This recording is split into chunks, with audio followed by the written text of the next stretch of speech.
नमस्ते साथीहरू सबैजनालाई स्वागत छ मेरो एउटा नयाँ भिडियोमा। आजको भिडियोमा रहेको छ होम वर्कआउटको डे 23 अफ 365 डे च्यालेन्ज। आज चाहिँ म सबैभन्दा सुरुमा चाहिँ वार्म अप गर्दैछु। यो वार्म अप पछि चाहिँ म लेग डेको एक्सर्साइजहरू गर्नेछु।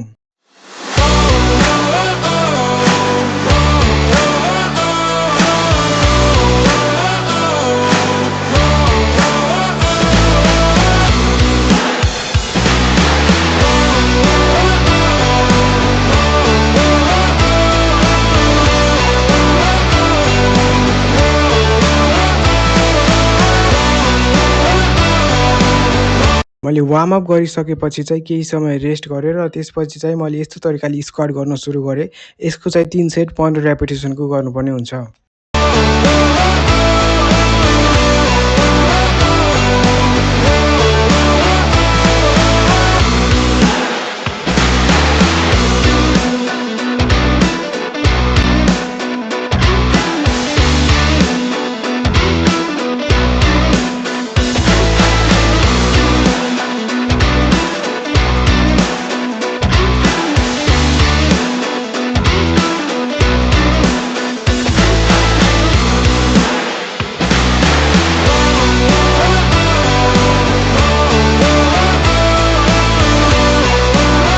मेरो पहिलो एक्सर्साइजको सबै सेटहरू कम्प्लिट भइसकेको थियो। त्यसपछि चाहिँ मैले 1 मिनेट जति रेस्ट गरेर फेरि अर्को स्क्वाट गर्न सुरु गरेँ। यसको लागि चाहिँ मैले एउटा ढुङ्गाको प्रयोग गरेको छु।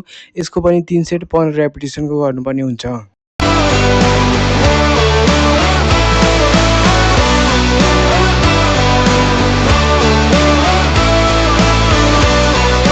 मैले मेरो दोस्रो एक्सर्साइज कम्प्लिट गरिसकेपछि चाहिँ केही समय रेस्ट गरिसकेपछि चाहिँ यस्तो तरिकाले मैले एक्सर्साइज गर्न सुरु गरेँ।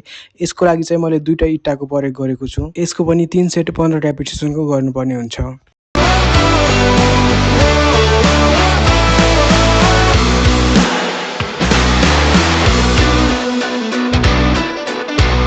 हजुरहरूलाई यस्तै भिडियोहरू हेर्न मन छ भने चाहिँ भिडियोलाई लाइक अनि च्यानललाई सब्सक्राइब गर्न नबिर्सिनु होला गाइज। यो चाहिँ मेरो लास्ट सेटको लास्ट एक्सर्साइज रहेको छ। यसको पनि 3 सेट 15 रेपिटेसन गर्नुपर्ने हुन्छ।